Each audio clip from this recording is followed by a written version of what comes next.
What's up everyone? Another question that came in on my Instagram feed the other day was asking about diet breaks. What are they? Are they useful or beneficial? And if so, how should one use them? This particular person says they've got a 25 kilo weight loss ahead of them to reach their goal weight, and he's obviously heard the term and wants to know more about it. Now, I use diet breaks a lot with my lifestyle clients. So those are the kind of people who aren't specifically after a fixed time period that they're looking to lose weight by. It's more about the journey and the changes that come both small and large with fitness, health, nutrition and everything along that lines.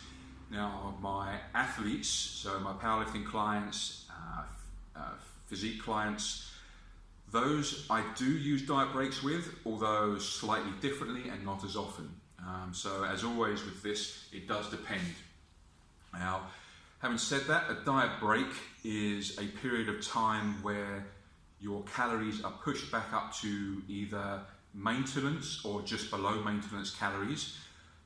There's no fixed amount of time for this, but typically anything from 3 to 4 days up to 3 to 4 weeks, even 5 to 6 weeks in some cases, which I guess in layman's terms allows the system to reset, for want of a better word, and not complicate things too much.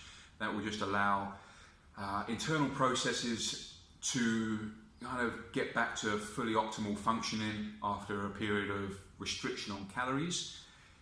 It also allows for kind of a mental break from, again, the fatigue of dieting and restriction of calories. And during that time, also allows your body to somewhat recover at a higher level and potentially push heavier weights or perform better in the gym as well than again you would have done whilst under calorie restrictions. Now, with that being said, there are times when you can use it and times when you should maybe leave it alone, but each of those are on an individual basis. So with my lifestyle clients, because they're not working to any fixed time period, for example a set competition coming up in the future, a race or anything along those lines, I typically implement them at the end of every training block, which is when they'll have a deload. Deload weeks are another story altogether, and I've already got a video on my YouTube channel about deloads.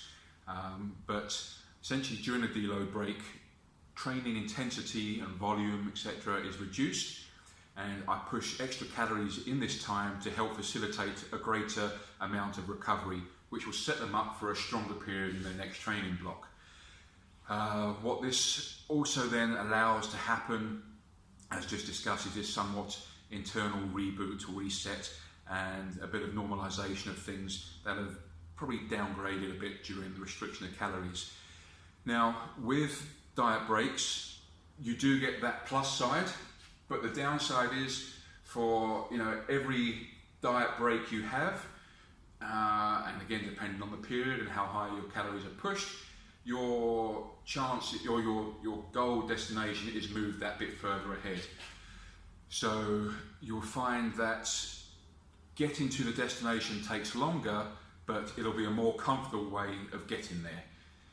Now with physique and powerlifting athletes that I work with, their mentality is often slightly different to that of a lifestyle client. They're already engaged in the process. They're doing the majority of things right already without having to focus on all these other little changes that need to be made like my lifestyle clients would do.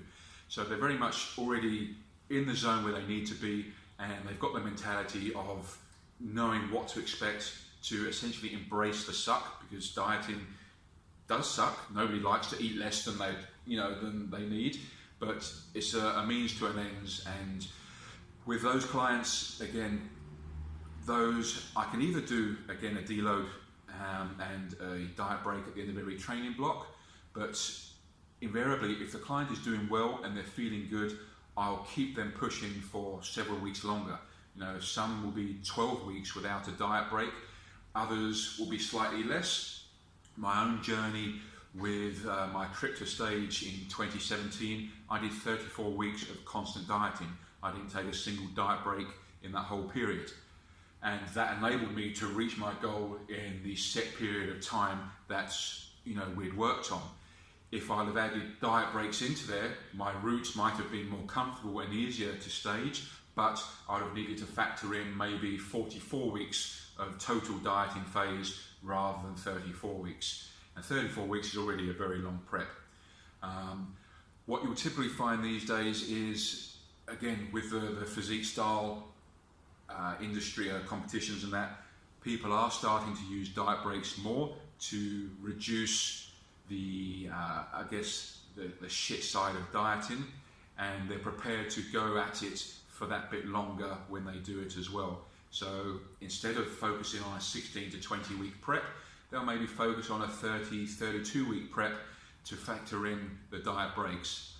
Typically by the time they reach stage, they'll be on a higher calorie amount than those who have gone straight through without diet breaks, but again, it has taken them longer. So there are pros and cons to it.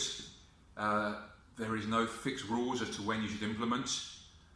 If training is still going well and you're still feeling good, then continue on and push through with the dieting. If you know you've got some social occasions coming up, or you've got a very manic period at work, or life is just coming at you and it's making it hard to prioritize, then allow yourself some slack and implement a diet break for 3-4 days, 10 days, whatever, to allow yourself that extra bit of flexibility so that you don't need to specifically work on the nutrition. You keep the basics in place whilst your priorities are temporarily fixed elsewhere, and then get back to your dieting phase when things settle down again. Now, something like this does take a bit of discipline to bring yourself back to the dieting phase. Again, when you're working with a coach like myself, you really don't get a choice. The coach dictates what's going on and you adhere to the plan, or you don't adhere to the plan and you don't get the results and your coach fires you, like I've done with many clients before. So there are plenty of ways in which you can implement these and use them. You don't have to use them. They are a good tool. I do use them with a lot of my clients. I tend to find that adherence and compliance to a dieting regime and the overall system of improving health and body composition, that diet breaks do make the journey easier and more flexible, and in that regard I think they're a positive tool to use. Hope you find this useful.